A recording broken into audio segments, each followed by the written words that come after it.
Hi, I'm just going to take you through a quick high-level run-through of our building control application and what it does. So first of all, what is building control actually about? So building control is around ensuring that the things that are built to the required standard, and that the thing you're building is actually the same thing that you had the permission to build. So where planning is about you asking if you're allowed to build it, building control is about ensuring that it is built properly. So what we're looking at here is our building control application running on the Salesforce Lightning experience. So you can see here I'm set into the building control app, and I'm on the applications tab, which is where a lot of this will happen. Okay, so I'm going to take you through very quickly creating a new application. So I've got this new button here. I'll hit that. I'm going to go with an application type of full plans, but there are others available here. There's some description down here about what they're actually about. I'm going to go with full plans just because it has most stuff on it, so it's good for demo purposes. Okay, so this screen I've arrived at now. This is around finding the address. So I can search all or part of an address here, and it will start to return results for me. So I'm going to have a look for 5 Kings Hall Parade.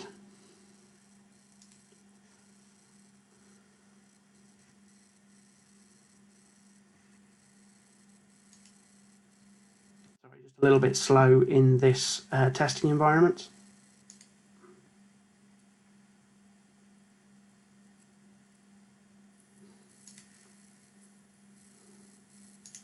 Here we go. So here's my address, 5 Kings Hall Parade in Aylesbury has been found.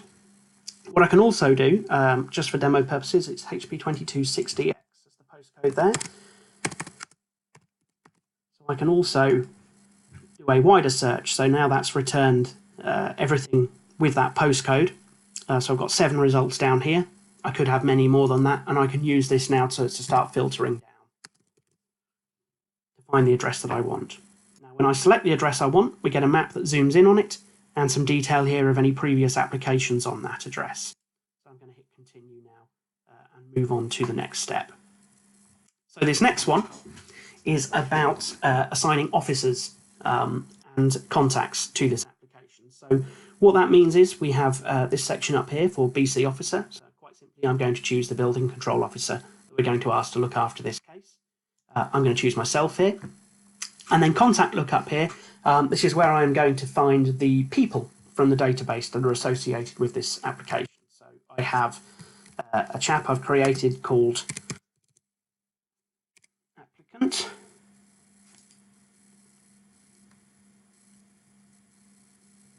Here he is. So I double click him. He moves over to this side here in selected contacts, and I choose this person's role. We also have a agent.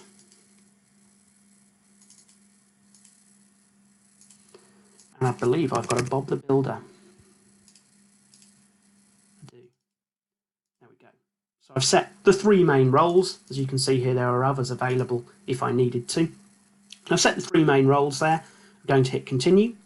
So this section is about the details of the application. I have a free text box here where I can put in details of the application. We also have this button here which will allow us to pull through standard texts. So if you get applications through for similar things a lot of the time, you can configure through the admin console and the utilities within that, you can configure sort of standard paragraphs which you can pull through. So here's just an example one that we've got. I can click append and that appears in there. I can even put it in multiple times if I want to, and I can edit that if I need to and set that out however I want. And that is just pulling through that standard text. Any edits I make, I'm not changing that standard text for anyone else. Deposit date here, we can click on this and get a calendar up for the date, or we can click this link here and it will just put in today's date.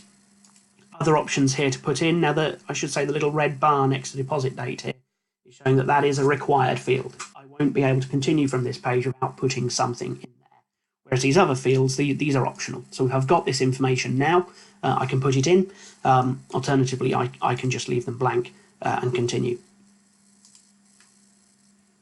So this point here, what you'll often find is that they will send a deposit check through the post of the initial application. So gives the option to input that. So let's say in this case they've sent a £100 cheque with reference 1234 and the agent paid that. I hit continue and I will now arrive at the main page of the building control application. Great. Okay, so what we have here then, in the main part of the page here, we're on the details tab. So this is showing information about the application. It's worked out from the date it was received when we need to have made a decision by, and pre-filled some of that information in. You can see the address and all of the contact details I've pulled through. There's the proposed works that we put in, and all of the information that we input earlier has pulled through. I'm just scrolling down through the page now. There are other sections on here which we'll come back to in a moment. We also have a map on here, details of fees, and if I scroll back up to the top, I have another tab, related, and this shows records related to the building control application that I've just made. So we have a decision here set with today's date saying that the decision hasn't yet been made, so that one will be being updated. We have, by default, it's going to create one plot on every application, as there's always at least one plot, and we can go through how to create more of those. And then we have other bits of information which are currently blank. We've got the record of that payment that was received here, logged under there. It's £100 from the agent, and it's starting to build up an audit history as well of the things that have happened on this application. A few other bits here that are currently blank. You can see there, that's where I could, using the example we've just done, that I've received this application through the post, I could scan the documents on and upload them there so that I've got a copy of the original application form. Okay, so that's high level how to create a new application, and we'll revisit this application to run through some of the processes we could carry out on it.